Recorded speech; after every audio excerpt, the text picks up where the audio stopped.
I'd failed as a realtor. Baseball was now, in my mind, over. And I'm like, literally, I have no idea what to do with my life.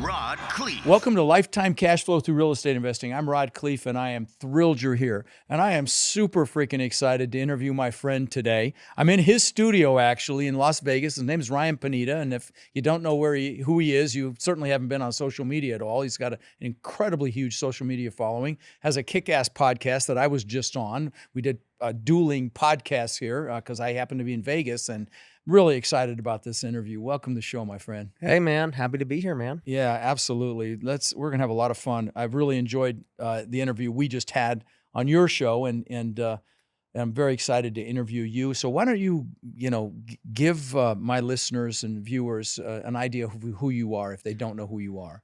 Yeah. So, Ryan Pineda, been married 10 years now, 3 kids, 5 and under. So I'm in the thick of it as a parent.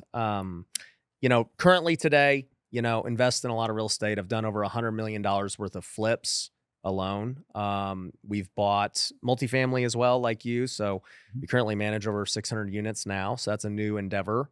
We got a big education program. I have we throw big events, WealthCon, which you spoke at before. Right. So that was amazing. Yeah, we'll talk about that because that's coming up again real soon. Yep, coming up in July. So we do that. I have a new lead generation company. We got to talk about that for sure. Too. Yep. But before all that, I was a pro baseball player. So I got drafted by the Oakland A's in 2010. So I played professionally for 8 years. Wow. So that was my dream. I didn't care about any of this real estate stuff or social media stuff. It was all about baseball. Obviously got at different plans. I took that as far as it could. I made no money doing it. People don't realize. Wow. I was making $1,200 a month, for the Oakland A's. In the minor leagues. That's all they were paying back Wow. then. So it was crazy, man. I literally had to become an entrepreneur to survive. So literally I would only get paid the months I was playing. So it was about $7,000 a year. Wow. And so I got into real estate in 2010 because I literally just needed a side job that allowed me to leave, right? When I went to play. And so, I was a realtor, hated that. Started flipping couches and furniture. Wow. That was my first successful business. I was making about $8,000 a month. Flipping couches. I've always been a hustler, dude. Wow. So I was doing that back in like 2013. And then I started flipping houses in 2015. And that was like really the first time I started making real money in my life. I maxed out all my credit cards, got hard money loans. Wow. Because I didn't know I didn't know about private Here money. in Vegas? Yeah. Okay. I didn't even know about wholesalers. I didn't know about any of these things. I'm like, bro, there's hard money lenders who will lend me on deals. Tight. Let's go. Right. And so thankfully it worked out, ended up doing many, many deals. Now we do over 100 deals a year. Still. Yeah. Wow. Yep. So we do that. And that led to other businesses. As time went on, I started a brokerage. We had 200 agents, started a tax firm, sold that, started other companies that didn't work, started a lot that did. So yeah, dude, like the entrepreneurial game is actually not anything I ever wanted to do. I was kind of forced into it. I was so impressed, the first time I came out here to interview on your show, and I saw the signs you had for like 7 or 8 businesses. When I walked in, I'm like, holy crap, he's got a lot going on. Yeah. And I remember you had the tax business, which I've always thought about doing as well. And I don't remember all the other different things you're doing, but I know you've got you've got an incredible education program. I really got a kick out of speaking at that WealthCon that you invited me to. That was a lot of fun. There were like 1,000 people there. It was here in Vegas. And you've got another one coming up in July. When is it? July 19th to the 21st. July 19th, 21st at Caesars. Yep, Caesars. And what's the website if they want to check that out? Yeah, they can just go to wealthcon.org. Okay. And they can see it all. We got Brandon Turner, my good friend. We got Andy Elliott. Beardy Brandon. Yep, Beardy Brandon. Andy Elliott that's got muscles in his toes. Yeah, that guy, right? We got my friends Carlos Reyes, Sam Prem, Carlton Dennett, like so many. There's so many that's speakers. cool. Yeah, that's cool. Yeah, I couldn't make that one, but I think you have another one in November or something. Maybe we can talk about that one. But yeah, guys, you'll get a ton of value at WealthCon, and it's in Vegas, for God's sake. So people have fun, you know. Yeah, exactly. You've done a lot of flipping, and you teach that. I know you teach the flipping and the wholesaling, which is a fantastic way. If you're listening or watching and you need to make some quick cash, a lot of people progress from that into buying cash flowing real estate like you did. That's literally my path. Yeah, exactly. You start with the flipping, wholesaling. You build up some cash. Maybe you buy some smaller stuff. You buy a 10 unit, 20 unit, whatever. My first one was a 10 unit. That's it. There you go. And then you go into the larger stuff.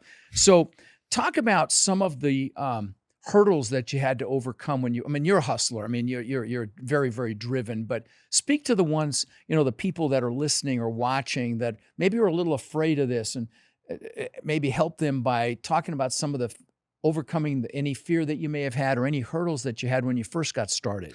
Well, I'll tell you, I became a realtor in 2010 and I didn't do my first flip until 2015. So you would think, dude, Wow. you're a realtor, you understand how to flip, but you don't. Right. So literally for 5 years, I wasted time. Wow. And I knew I wanted to flip because I just knew I was always good at finding deals, but I was missing one little piece. And that one piece was hard money lenders. I just didn't know what they were. They don't teach you that in realtor school. Right. They're like, bro, there's 30-year loans. There's FHA. There's conventional. If you don't have taxes, you can't get a loan.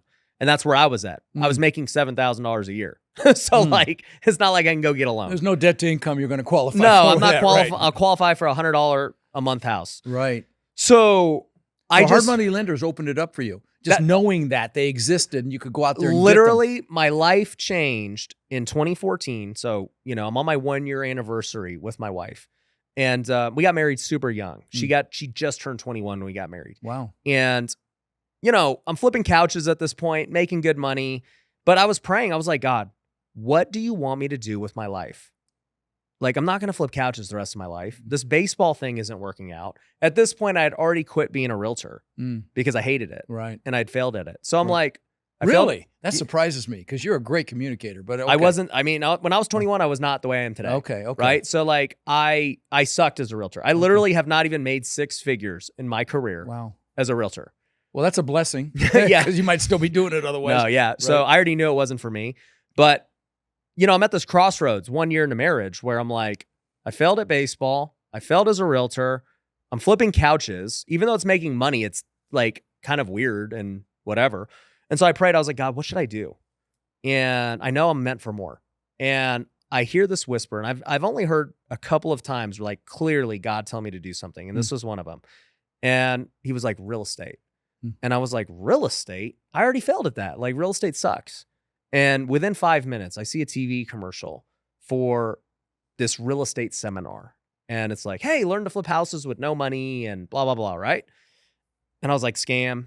Right. That That's ain't the first it. thing you think, right? Yeah, this is 2014. There's no Instagram. There's YouTube's not really this big, information is not freely available. Right. Right. And, I watch it. I'm like, scam. But something within me was like, no, look into it. So I got on Google. I searched, can you flip houses with no money? I just never even thought to search that. And I come across this site called Bigger Pockets. And then I come across these forums and I start reading them. And then I see there's this book by this guy, Brandon Turner, that's, how to buy houses with no and low money down. And I literally buy the book while I'm on the anniversary. I read it in a sitting. And I was like, holy crap. I really can buy houses with no money. There's these hard money lenders who will lend me pretty much all of it. And I just got to figure out how to fund the rest. And I was like, I have credit cards.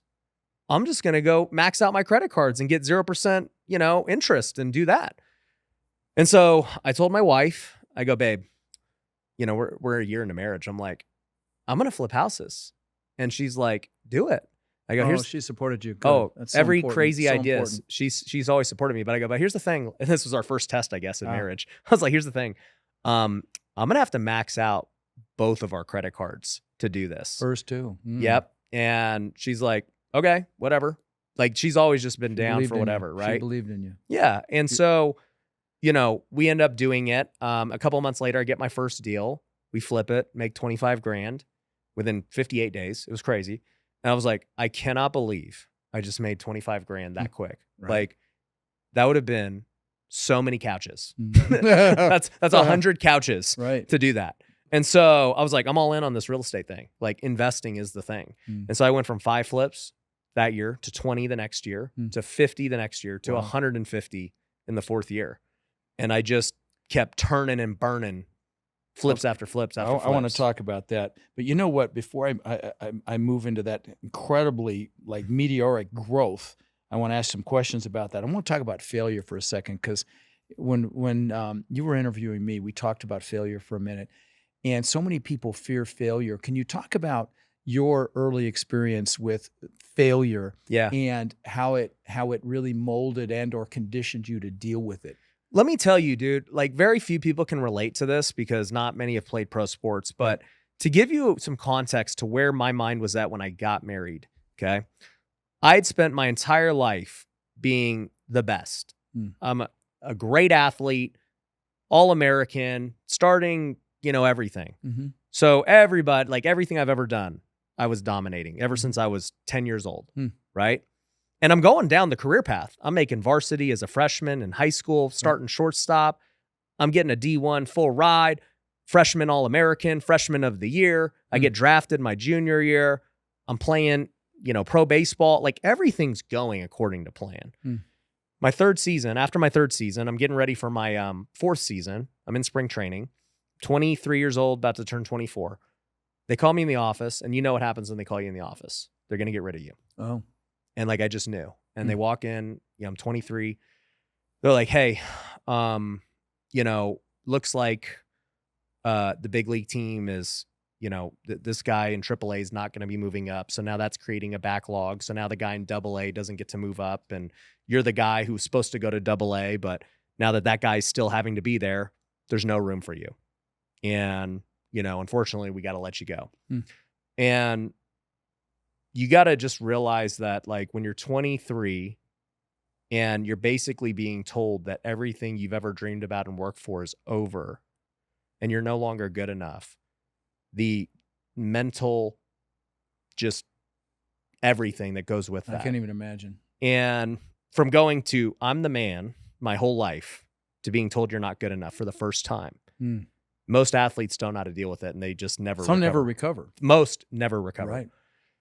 And so I call, at my time, she's my fiance. I'm like, hey, like I just got released. Like I'm coming home. I'm not going off to the season. And so I go home, and I can honestly say that was probably the only time in my life I was depressed. I've never been a depressed guy. I've always had faith. But at that point, I was really at a crossroads where I'm like, what the heck am I supposed to do? Because number one, I always assumed I'd get to the big leagues, and that's where I was going to make money and my life was going to be. Number two, I'm engaged and I'm about to get married in about 6 months. Like we literally plan to get married after the season. So now I'm like, am I even going to keep playing baseball? What's the deal here? And then 3, the even scarier realization set in of like, what am I going to do to make money? Because up to this point, I hadn't started flipping couches yet. I had failed as a realtor. Baseball was now, in my mind, over. And I'm like, literally, I have no idea what to do with my life. Right. Wow. And, I pitied myself for about a week, literally like just moping. I ended up getting some calls to go play in other leagues. And I didn't even want to play because I was literally like, well, this league sucks. That's not, with these affiliated baseball, I don't want to play that league. And they're like, well, dude, you can play in front of 5,000 people every night in Fargo, North Dakota, man. And they're like, a lot of people from our league end up getting signed back into, affiliated baseball. And you'll have fun. You'll do it. You're going to get playing time, all that. So finally I was like, you know what? I already trained. I might as well just go give it one last shot and see how it goes. And so I went and played. Had a blast doing it. In Fargo. I played in Fargo. No kidding. Mid-season, I got traded to Dallas, Texas. So I lived I've lived everywhere from sports. But, I ended up playing that season. I like developed my love for baseball again. Had a great time, a great season. Lots of teams wanted me after that. And I was like, okay, I'm feeling good about myself. I end up getting married, right when I get home. And that was the start of the journey where I was like, well, I'm definitely way further from my baseball dream than I thought, and it's probably not going to work out, even though I had a good season. Like, I'm still really far. I got to really figure out what I'm going to do with my life. And the point with that story is that I had a dream that clearly had a timeline. For most people in their careers, any of us can start real estate tomorrow. Right. You could be 50, you could be 60, you could be 30. It doesn't matter. We can all start tomorrow. You could start being an entrepreneur tomorrow and do it the rest of your life. Right. But in pro sports, there's a lifespan. And I knew that my lifespan was about to end.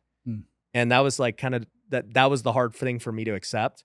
But it was also like, in hindsight now, looking back, when I look at business today and I look at failure in business, I see how much failure I had in pro sports, and it makes me laugh at business failure because it's literally nothing. Well, you talked about all the hate you got from, when you fail on the field and everybody's booing you and all that. You get booed. Yeah. Think about like how different sports is for your ego.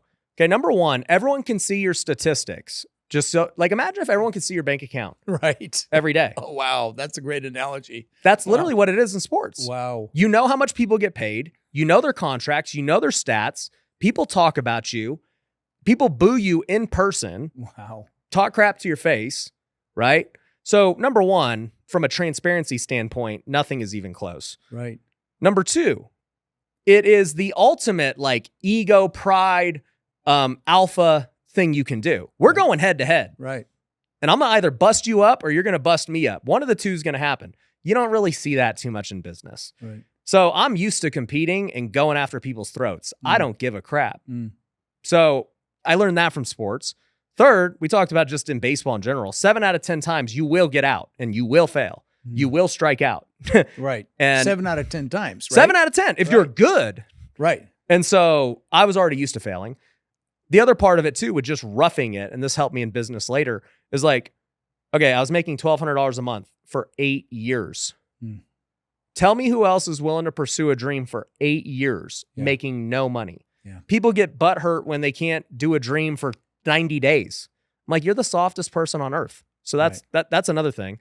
But then also too, think about for 8 years, I lived in a different city every year. Wow. I slept at somebody's house or a hotel or something else I had to pay for as well, off the $1,200 for, 6 months out of the year. We took bus trips from Canada to Texas, slept at motels, did that for 100 game season. You have 100 games and 110 days. So you don't have off days. Wow. So like, I look back in hindsight now, and then I wonder, people wonder why it's like, why don't you get fazed by stuff? I'm like, bro, business is like nothing. Yeah. Yeah. Compared to that. I wanted you guys to hear that story just because, that talk about conditioning you to be okay with failure. And so many people fear failure. I talk about it all the time. And, don't fear failure. We fail our way to success. Well, spend a little time talking about how because you're obviously incredible at putting teams together. For you to go from 5 flips to 150 flips in that short a time span. Talk a little bit about, that process, because I know I've got listeners that they want to go big in multifamily. They want to build teams. They want to do more than just, 10, 20, 30 units. They want 1,000. I've got Warriors coaching students that have thousands, but talk about how you ramp that so quickly. Yeah. I mean, that's another aspect of sports too, right? Teams. Okay. I had to literally learn how to deal with crazy egos, different personalities. We literally lived with each other 24/7. Wow. We showered with each other. Right. So you see a lot of cool stuff. Yeah. And things that can't be unseen. Right? I've seen more weird stuff than you can ever imagine. So, just making me think about it. It's so funny. But, I could deal with anything. That's why I love it. But building teams is very much like sports. You got to have culture. You got to have standards. You've got to have rules. You've got to have KPIs and metrics and accountability and all those things. And I think a lot of it came natural to me from being in that environment my whole life. And so when I first started hiring people, I was winging it, dude. Right. Like, I'm like, I don't know. Like, you want to call for me? Cool. You're hired. Wow. Okay. you want to go check projects for me? You have no experience? Cool. Like, just go. This is how I was doing it. Just go and do it. Right. And it works to a degree, but over time you realize like, oh, like there's personality tests, there's hiring process, there's comp plans, there's all these other things that you can do. But my point with that is when you're first scaling and starting, you don't need to be perfect. You can get by just winging it. It's a great advice. And you'll figure it out along the way. Because otherwise you get locked up and you'll never take action. No, they're like, but That's Ryan, great what about advice. SOPs and personality tests and the things you talk about? I'm like, yeah, I use those today. Right. You're hiring your first employee. You don't need all that today. Right. So basically, I just kind of failed my way there too. Really good advice because, so many people, in my space, in the multifamily space, it's a lot of analytical people. Oh, and yeah. They'll get caught up in the minutia and they won't take action. And so I'm really glad you said what you just said. It doesn't have to be perfect. You just have to go do it. Just do it. Bottom line. Just do it. Now you said that, well, actually. Well, let me add to this part too. Okay. The reason I think I was so good at delegating from the get-go Yeah. was because I kept playing baseball until 2017. So by 2017, I had done already about 60 flips while I was playing. Wow. And I had a choice to make. The choice was, especially in the early stage, it was either quit playing baseball and go all in on this real estate thing, or figure out how to do both. And I chose both. I was like, I'm not quitting baseball. Right. Like, I know I will have to quit baseball at some point, and real estate will always be there. That will never go away. So I was like, I'm going to keep playing, and I'm going to figure out how this thing could still run even when I am thousands of miles away. Wow. And so I started hiring people out the gate out of necessity, and I learned trust really quickly because clearly I was still playing and deals were getting done and renovated. I was like, this is not that hard. Like, That's I can totally see because you were forced to do it. I was forced. I didn't have a choice. Forced to use other people. So guys, those of you listening, think about what you do now and think about how because you all have superpowers, you've got skills, you've got history, you've got experiences that will very often lend themselves to help you move forward in business, help you move forward in flipping and wholesaling with Ryan or in multifamily with me. And so think about those because I promise you they're there. It's things that you use, skills that you used in your, in your day-to-day that will transmute into, the business environment.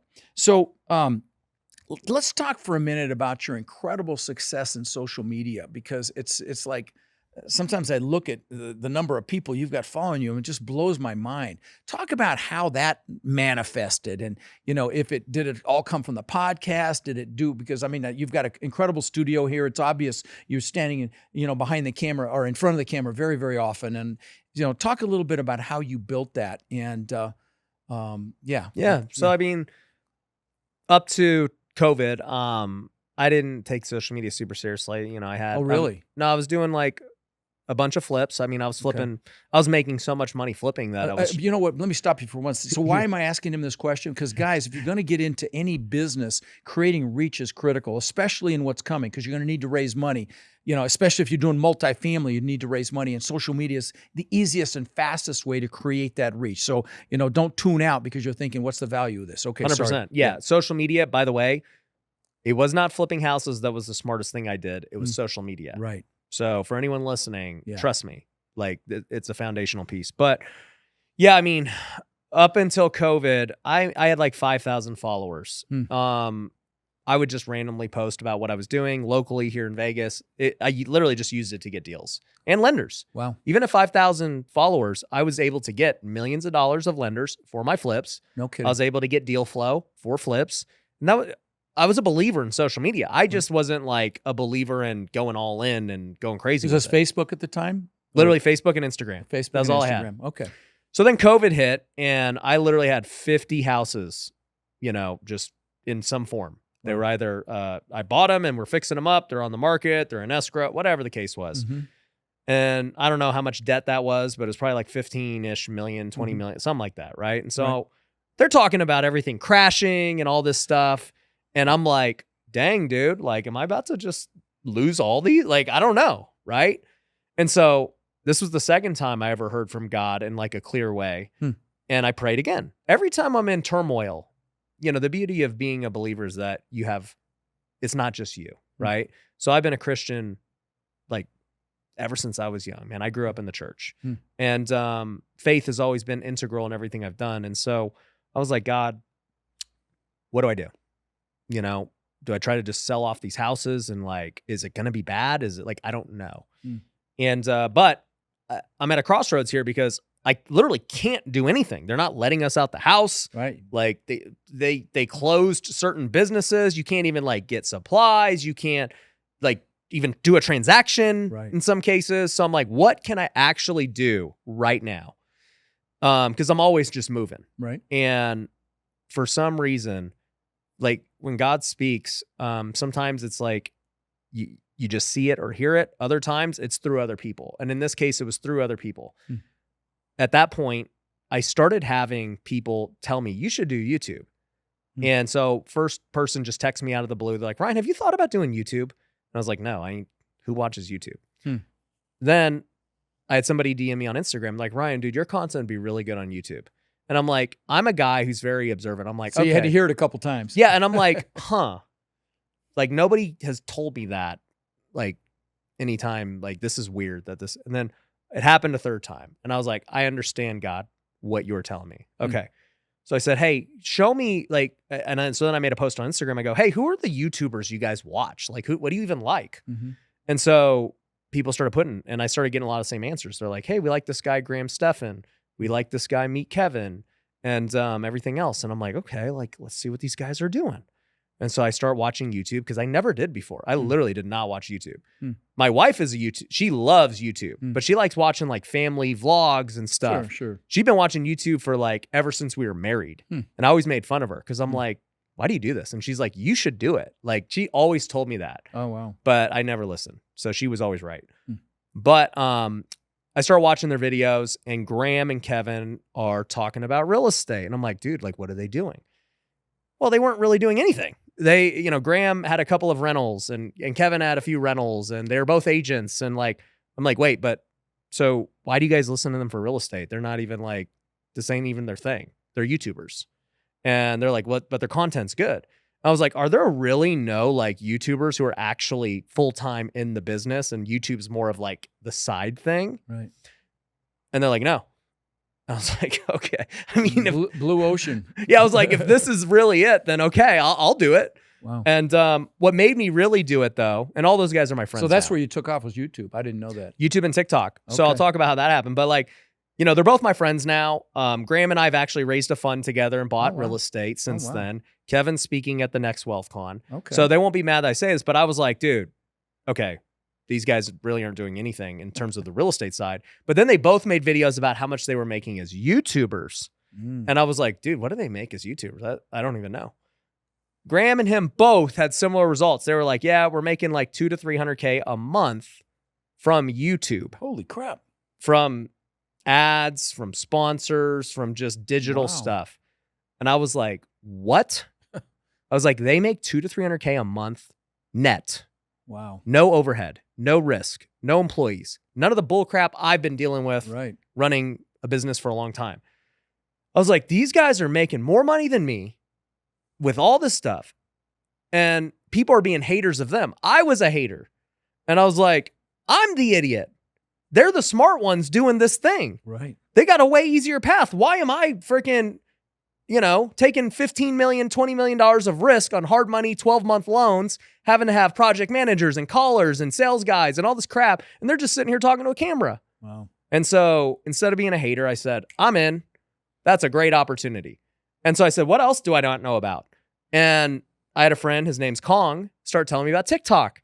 He's like, you got to do TikTok, Ryan. You'd be really good at TikTok. And I was like, what's TikTok? So I started looking at it. I'm like, and you know, everyone's like, at that time was like, it's a kid's app, whatever, right?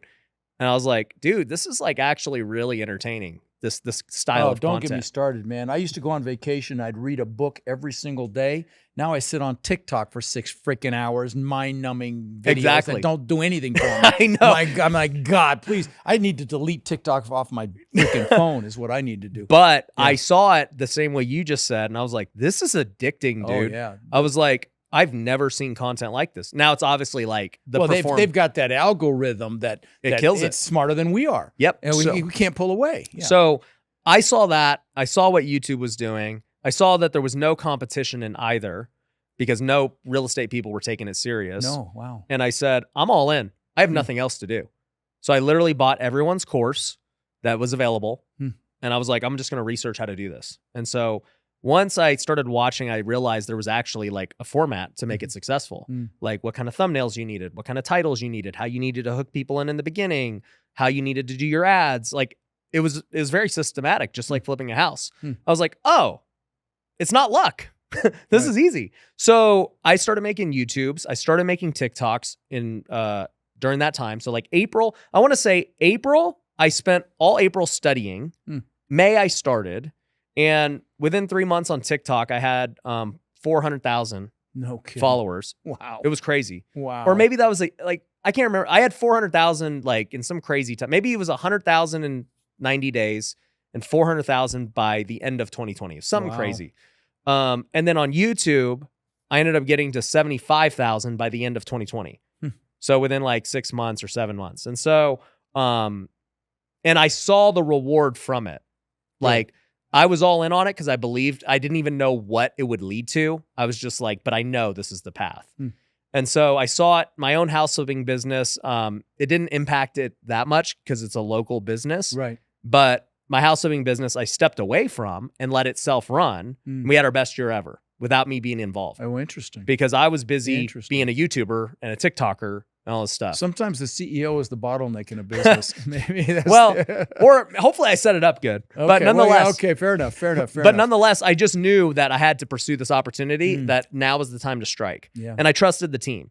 So anyways, we, I started doing my coaching. That was the first year I coached. Oh. And, we went from like basically nothing to building a coaching program, and we did $700K the first year. I did not know anything about funnels or digital marketing. Right. We had no like employees. It was just like, oh wow, that was like crazy. Yeah. There's no big events. There was nothing.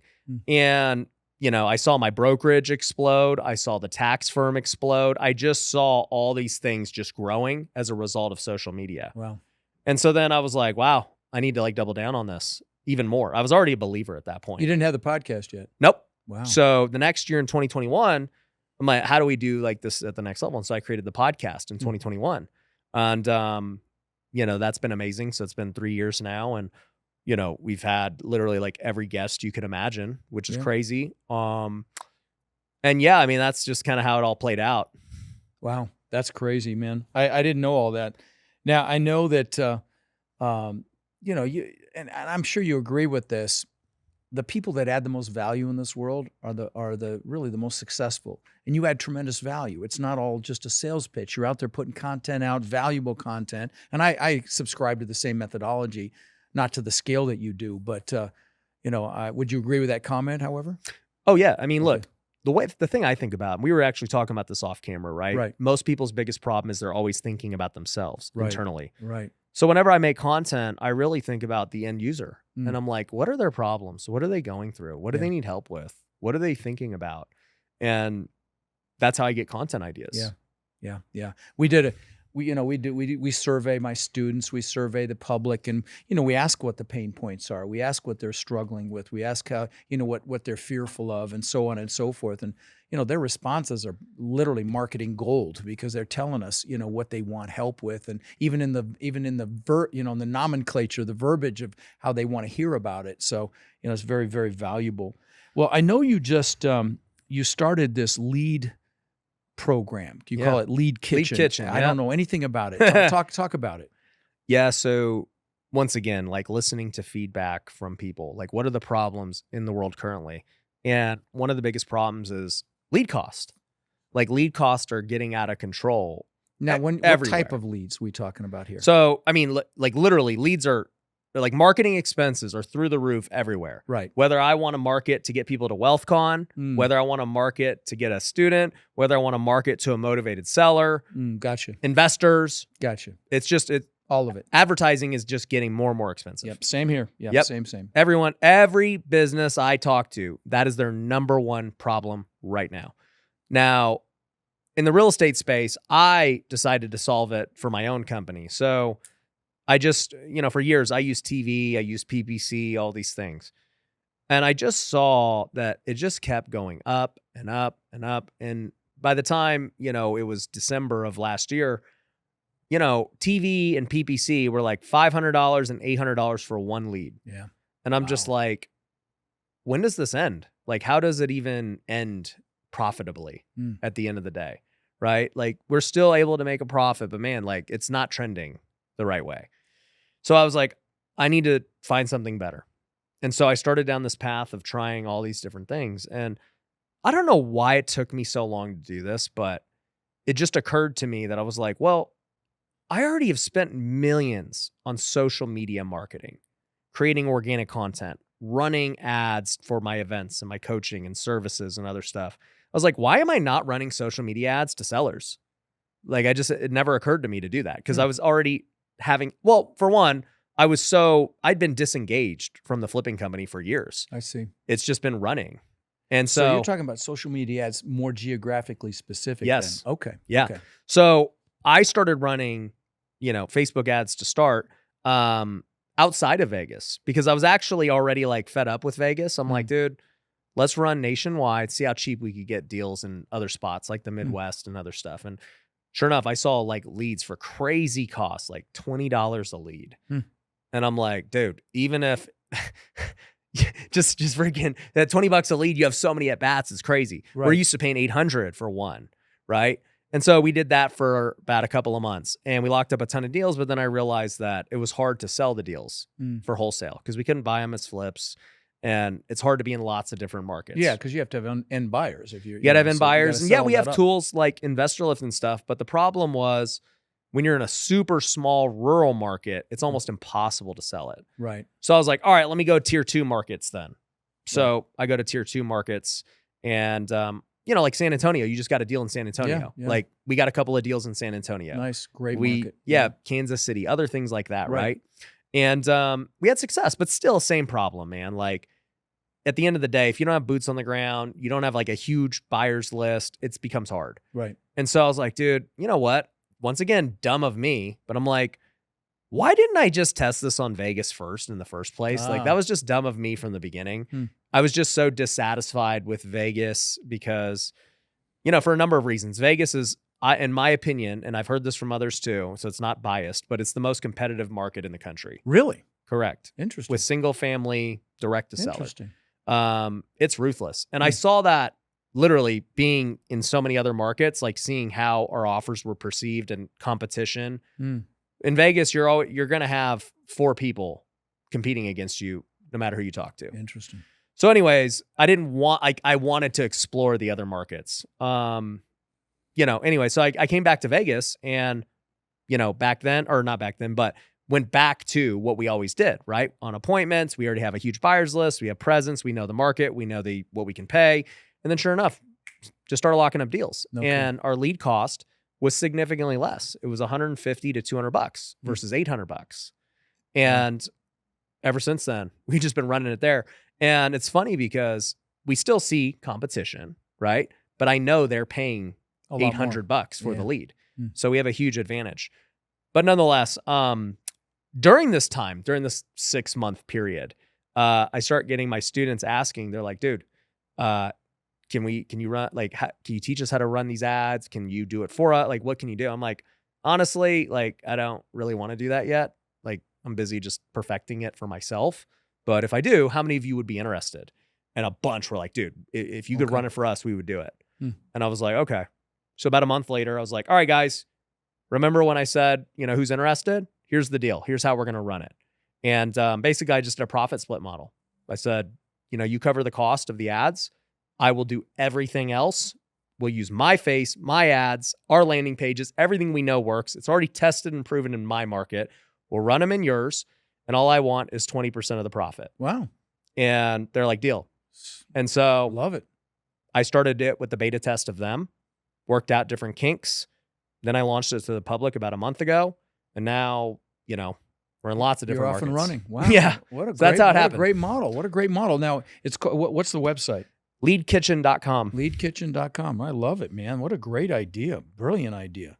Well, so you've got back to social media. You've got 2 million followers on social media, and you've had 1 billion views. I missed that in your bio. I just saw that when you were talking. I looked down for a minute. That's freaking awesome. Yeah. So, as part of your journey, I've got a couple last questions for you. As part of your journey, talk about any epiphanies that you had, any like aha moments. You've talked about a few of them, but if there any that we missed here where you're like, okay, now I freaking get it. Anything come to mind? Like Yeah. you're in larger multifamily now. Was there an epiphany that drove that, or just talk about anything that comes to mind? Whatever. Yeah. Yeah. I think as you develop over the years, you have different epiphanies, right? So Right. 10 years ago, I talked about, oh, dude, I could actually be my own buyer. I could flip. I just Right. needed hard money. That was a Right. huge epiphany. That was a big one. Right? Social media was a huge epiphany. Like, Yeah. dude, these guys are making that much money off social media. Like, I'm more talented than them. Let's So go. have you monetized the social media thing as well? Do you get money from YouTube and from? I mean, we do, but it's just like, I don't even, It doesn't matter. it's so small compared to what it produces for the businesses. Gotcha. So I treat my social media very different than how they would. Okay. Right? got Where it. they're true, like, let's just call it influencers. They make Right. money off ads and sponsors. I don't take any sponsors. I'm like, gotcha. go to my Oh, business. gotcha. That's it. Got it. Yeah, same here. So, social media was one. I would say a recent one was, dude, and this is something from interviewing so many guests, and this is why I love the podcast. I'm sure you do too, is like Yeah. you talk to so many smart people. Mm-hmm. So I've had a lot of smart people over the years, but one actually was an epiphany, and sometimes it takes hearing it multiple times. But I had Neil Patel on my show about over a year ago. And Neil, I mean, dude's not even 40 yet, but he may or may not be a billionaire. Really? And he manages ad spend and marketing for the biggest companies in the world. So like Apple, Microsoft, Wow. that kind of stuff, right? And Neil told me over a year ago, he's like, Ryan, if I could give you any advice, just stick to real estate. And I'm like, but Neil, I like this and I like that and Right. this and that, right? Because in reality, I'm still a new entrepreneur. Mm-hmm. I only became like a true entrepreneur when I retired in 2017. Yeah, like 7 years ago. Yeah, like when you told me that date, I'm like, holy crap, he's only been at it 7 years. Yeah, and so like I'm still trying to test and find my capabilities and what I can and can't do. So anyways, I was like, Neil, like real estate will always be a part of what I do, but like, whatever, right? Fast forward a year. He's at WealthCon, my last one, speaks. We do another podcast update. And once again, now I have new perspective a year later. And I've interviewed other people. I've talked to other people. And like one of the things I realized was, yes, I need to focus on real estate because it's always going to be there. It's what I know better than anything else. Yes, I've developed other skills that I'm really good at too, Right. but I can't pursue them all, right? But one thing that stuck out to me was, he was like, Ryan, we have the statistics. I manage billions of dollars of ads. Like I know what works, what makes money. He goes, so if you were to only just do content about real estate, you would make more money, 1,000%, because you're going to get the right buyer. You'll get less views, but you'll make more money. And I was like, I actually would agree with you on that, 1,000%. If I cut out all the non-real estate things that I talk about or do and just focus on selling my real estate stuff. Because he's like, dude, you could own so much multifamily and you could have $1 billion plus of assets. Like you can do that. And I was like, you're right, 100%. And he goes, so, you could do that. He's like, for me, I focus only on digital marketing because that's my thing. It's what I've done for 20 years. It's built all my wealth to this point. And I thought about it, even from his standpoint as a digital marketer. And I thought about all these rich people I had really met and interviewed and other stuff. Like he made hundreds of millions in just marketing. Gary Vee, same thing. Gary Vee's core business is marketing. I had another girl on the podcast. She did marketing for lawyers and killed it. But basically they were all helping companies get leads. And it was like my epiphany of that. Okay, my true skill set is, yes, I'm good at real estate, but I'm really good at marketing. Podcast is a form of marketing. Ads are marketing. Yeah, all the social WealthCon's media is marketing. Yeah, WealthCon, all of it. All of it is marketing. Like that's my true skill. That's what's helped me scale all the flips so quickly. I was always good at marketing and getting deal flow. Interesting. And I was like, that was the epiphany. It was like, wow, actually what I'm really good at is marketing. thinking about offers and ads and products and content, and real estate happens to be the core niche That's dead on, man. That's of what I dead market. on. Yeah. And so it just so happened I had all this lead kitchen stuff that I was building too, and it just clicked. I was like, that's the thing. Like, that's the thing that is merging the two worlds together and solving the biggest need in this industry. And if these guys could make hundreds of millions doing lead gen and marketing, and I am the face of this industry, and I know how to market better than anyone in this industry, who's going to touch me when it comes to lead gen? And when you think about a business that's sellable, my wholesale business is never going to be sellable. Education could or could not be sellable, depending on who you ask. But a marketing company, a lead gen company, if we're producing millions of dollars per month, per whatever, right? Definitely can sell it. But that's a super valuable company. Yeah. And it just clicked. And I was like, I need to pursue real estate and marketing.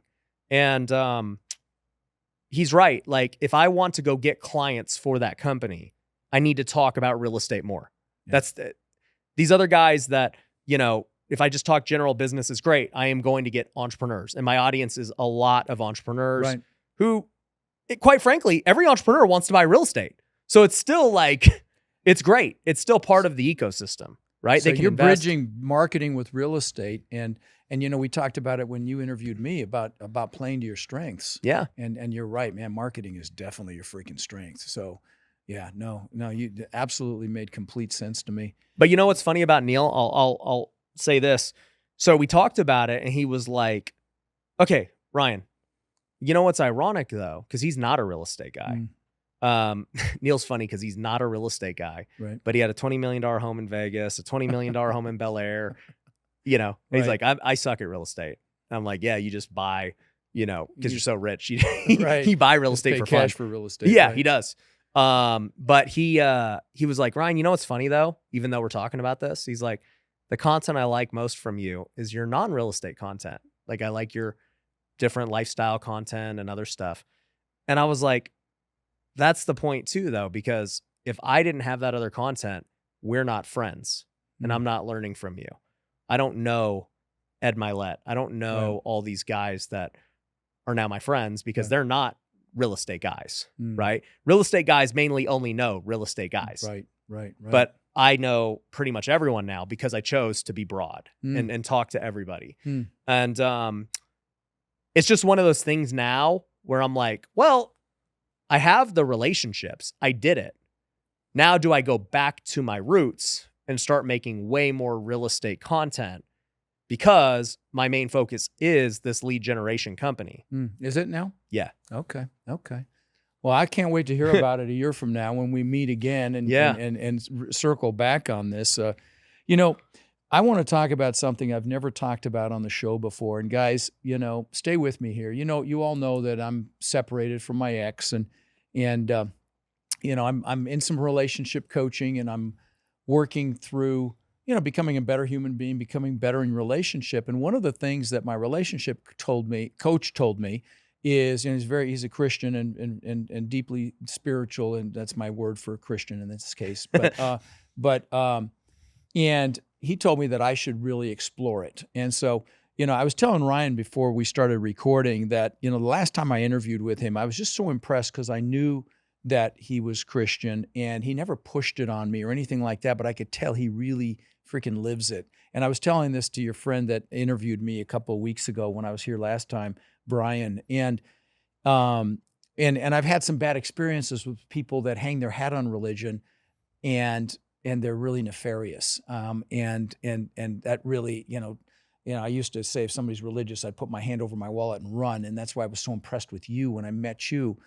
And I'm exploring this whole Christianity thing right now. And so, and I really feel like you're, what's the word I want to use? Just a shining, exemplary example of how to do it right and really own it and live it. I don't even know the question to ask you, but I don't know, maybe you can speak to it a little bit. I know, guys, I've never talked about this on the show before. Hang with me because I really think it's important. Yeah. Well, first off, I, just want to congratulate you and just give you kudos for like speaking about it, right? It's Mm. the first time and like you're Right. exploring it, and it's not easy to talk about things like this in public, right? But I'll say this, like, just hearing your story and everything else, the reason like we've been talking off camera a little bit too is just because I can just feel it that you are close.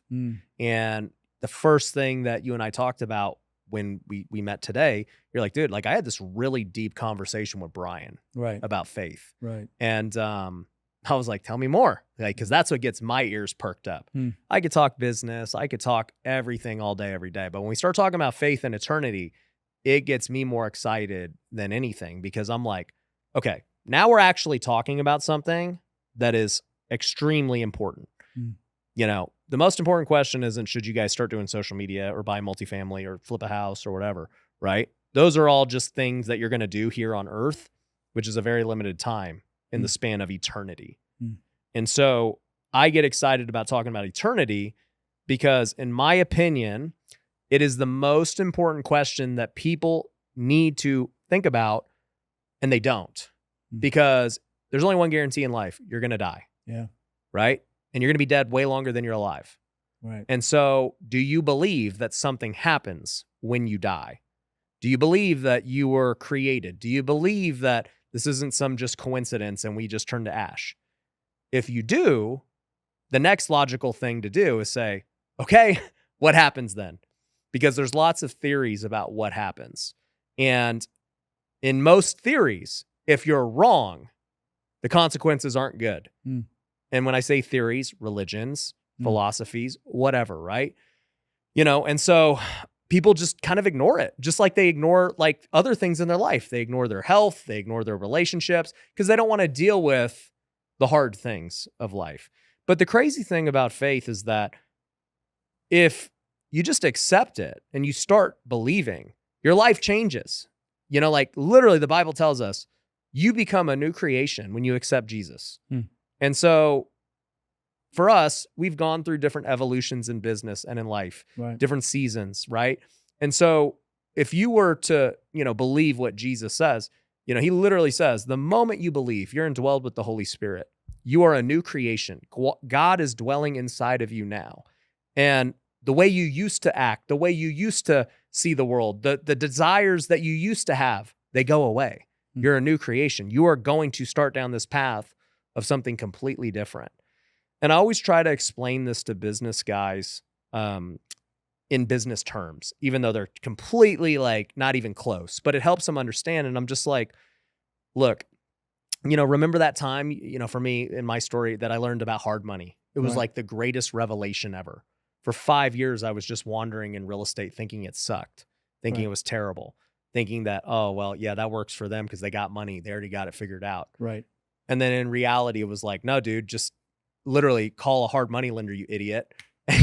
You could have been doing this for 5 years. Wow. And that's literally what faith is. You've heard about Jesus. Other people listening to this have heard about Jesus. Maybe you haven't, right? But in most cases, people have heard about him, right? But they don't really know about him. Right. They don't know what's possible. They don't know that, dude, all the anxiety, the stress, the depression, all those feelings, they go away. Like the Bible constantly tells us, do not be anxious about anything, Like for anyone listening, go read Matthew 6. It's probably my favorite chapter in the Bible, but it just talks about, man, don't be anxious about tomorrow. Why are you worried about tomorrow? Look at the birds of the air. They don't worry. God always provides for the birds. He has forever. They don't worry, yet we worry. We worry about what's to come all the time. And, at the end of the day, I just think that if I had this irrefusable offer where, on stage at a business event, and I was like, hey guys, I'm literally going to give you all my coaching for free. I'm going to work with you one-on-one. I'm going to be with you all the time. We're going to get through any problem that you have for the rest of your life. And then after you're dead, it's going to get even better. And here's the best part. It actually doesn't even cost you anything. It's literally free. Well, it would go one of two ways. One, people would believe it and take it. Or two, people would say there's no way that's true. It's a scam. And they would walk away. Those are the two responses to that offer, right? And that's what happens in faith right now. I could tell you that, dude, if you just believe, your life is going to be completely transformed. Your place in heaven is secured for eternity. It's going to be amazing. And God's going to be with you from this point forward, and your life is going to be completely different. Your marriage can be restored. All of those things can be restored. And you could believe it. And then you'll have to see what happens, with the belief. Or you could say, that's too good to be true. There's no way. And then, you walk away. And that's literally the choice that everyone makes. It's when Brian was interviewing me on his show, he talked about an experience he had with you where he was really anxiety ridden and so on and so forth. And you just said, hey, let's just pray. And you prayed with him and he said it was all gone. And I was just so astounded by that, hearing it from someone else. And I knew, that you were very devout, but you didn't like push it or anything. The first time we interviewed, I don't know, it just came up in passing, and I was so impressed with that. And so, that's why I gave you a shout out before we even started recording, because I was so impressed with the fact that you're real, that you really believe, you're not hypocritical about it, because that's been my mindset just based on the experience. And I appreciate that. And let me tell you two parts about like hypocrisy and like even Brian's situation. So number one, with hypocrisy, people are so scared to accept faith and forgiveness, because that's the first step of this, like, right? Number one, acknowledging that, dude, I'm a sinner, man. Like, I have screwed up so many times in my life. I do not deserve God's love. I do not deserve to go to heaven. Right. I've screwed up a lot. I've lost money. I've lost people money. I've screwed people. I have been a bad husband. I've been a bad dad. I've been the best boss. There's many times I've screwed up, right? I've got lust in my heart. Right. Dude, it's hard. Being a human is hard. And yet God still forgives me despite that.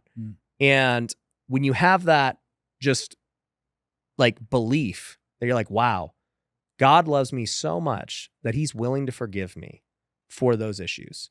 That's unbelievable. And most people have a problem accepting that because they don't believe that they can be saved from what they've done. And people have done way worse things than me, right? And yet God still saves them. And by the way, people in that Bible, there's a Bible right next to you. People in that Bible, the heroes of the faith, have done terrible things, murdered people, adultery, all these things, and yet God still redeems them because they have true repentance and forgiveness and faith. And so I think on the hypocrisy side, sometimes people have a hard time accepting Jesus because of their past. Right. And I'm like, dude, I don't care that you've been in prison. I don't care that you've been a drug addict. I don't care that you're an alcoholic. I don't care that you lost your kids, cheated on your wife. It does not matter. God can forgive anything. So that's one thing. The second side of it is, and this is why I have my nonprofit. It's called Wealthy Kingdom. So we have Bible studies nationwide. And the reason I have this is because rich people, Jesus literally says, rich people are the hardest people to get into heaven. That's in the Bible. Really? You might have heard the saying, like, it's harder for a rich person to get into heaven than it is for the camel to go through the eye of the needle. Wow. That's from the Bible. The reason Jesus says that is because, think about it. If I'm rich, you're rich. We've had so much success in business and life in the world. We've had the cars, the money, the houses, whatever, right? You don't think anything's wrong. You're like, that's very interesting. You're like, bro, who are you to tell me that I'm not living the right way? Right. Especially if it's coming from a pastor or somebody who's broke, but saved, right? And they're like, bro, like, you don't even know what you're doing wrong. You don't even know what you're missing. Right. And you're like, who are you to tell me I'm wrong, right? And Jesus knew that. There's countless examples in the Bible of rich people denying the gift because they're just like, bro, like, this is my life. Like, it's great. And then there are countless examples of rich people who do give their life to Christ and they become more generous. They become even bigger and great. And but the point was, Jesus was like, the rich person has a harder time than the poor person. The poor person has nothing to lose by accepting Jesus. That makes complete sense. So with Brian, he's a classic example of that, where on paper, his life was amazing. He's a millionaire before 30 years old, great wife, family, status, following, all these things on paper. But, having been with him since 2018, I knew what he was missing. And I knew for all these years that like it was never going to get solved until he finally came to terms with that. So he always struggled with anxiety. He always struggled with fear. Even though he's a guy taking action and doing deals and stuff, he still has fear, whether you see it or not, right? And finally, I don't know how transparent everything else was, but he's finally and it takes a low point in life, which you had to go through, and him too. And finally, that's when they're open, when they finally reach that low point. And I was like, Brian, I'm telling you, dude, like you already know what I'm going to say, but I'm just telling you, like, this is the way that you get rid of all of this. And he's like, I'm open to it now. And I'm like, okay, we're going to pray for you. And like I said, for me, I believe that I have God inside of me. I have the Holy Spirit. The disciples and all these people in the Bible were performing miracles. They were healing the sick. Right. Anxiety is a sickness. And I believe that those things happen today. I still believe miracles happen today. And, I just prayed over him and I was like, God, I pray that Brian would submit to you. I pray that he would finally accept you. I pray that you would rid him of the anxiety, the depression, all these negative feelings that he's going through. Whatever spirits are around him, get rid of it. And, we sat there and prayed. It wasn't like crazy long. There was no like shaking or anything, but we prayed. And, his testimony, like he told me it was gone after that. I mean, it was very impressive to hear it from somebody else. Yeah. Yeah. Guys, I know, I may have lost a couple of you on this and let me tell you, for me to even have this conversation publicly is kind of shocking because you would have called me agnostic 2 years ago. So I mean, but the biggest evangelist in the Bible Yeah. used to kill Christians. Wow. Okay. Wow. His name's Paul. Wow. He wrote half the New Testament. No kidding. And so There he had you the go. same thing. Yeah. A day before he got saved, he was literally killing Christians and Jesus came to him. Wow. And then he became the biggest evangelist for the faith. And imagine all the crap he had to go through of like, isn't that the guy who was just killing us? Right. Why are we listening to that guy? Hmm. And it's like, bro, you can be transformed in an instant. Would you mind if I pray for you and everyone viewing? Not at all. Okay. So I'm going to pray for everybody. And so for anyone listening, whether, this is going to be for Rod and all the listeners, but, I just think that if you haven't accepted Jesus yet, your life can be transformed. And no matter what you're going through, it does not matter. So I'll pray for us. So Father God, thank you so much for this podcast. Thank you for, just everything that you have done to this point, especially with Rod and I's relationship, God. Thank you for using Brian as a testimony too. I didn't even know that they were talking and that, they had this conversation, God, but we know that everything, it does not happen out of coincidence. Nothing is coincidence. In fact, you already knew how things were going to play out way before any of this happened, God. And so I just pray that, whatever's going on in Rod's life, I pray that first off, his relationship with his ex can be restored, God. We know that you are a healer and that you can do anything. And so I pray that his marriage would be restored. I pray that you would do a work inside of him, that he would just seek you with a hunger and that he would just accept you as his Lord and Savior, God. And that, whatever is holding him back from submitting, that he would just give it all up to you, that he would submit that, whether it's regrets or anything else, that we know you would forgive him for that and that it would be no longer in his life. It would not hold him back, any anxiety, fears, or anything else, God. So I pray for those. And I pray for just all the viewers and listeners today that if they're in a similar boat, if they've got some kind of past, some mistakes, some fears, if they don't know who you are yet, God, I pray that they would pray this prayer with me, that they would just, say, Father, I know that I'm a sinner. I know that there's nothing I can do to atone for those sins, but that I accept that your son came here as Lord and he died for my sins. He was the atonement. I pray, I just believe that he is the Son of God. I believe that he's the Lord of my life, and that I believe, by accepting him, I'm choosing to follow God and follow Jesus for the rest of my life. And I know that, everything I do is going to be for him, God. So I pray that, anybody who is hearing this would pray that prayer. and they would just accept Jesus as Lord and Savior. And I know that their life will be completely different. So thank you so much for everyone listening to this. Thank you for the opportunity. And thank you for Rod for being just so bold and vulnerable to allow all of this to happen. It's in Jesus' name I pray. Amen. Amen.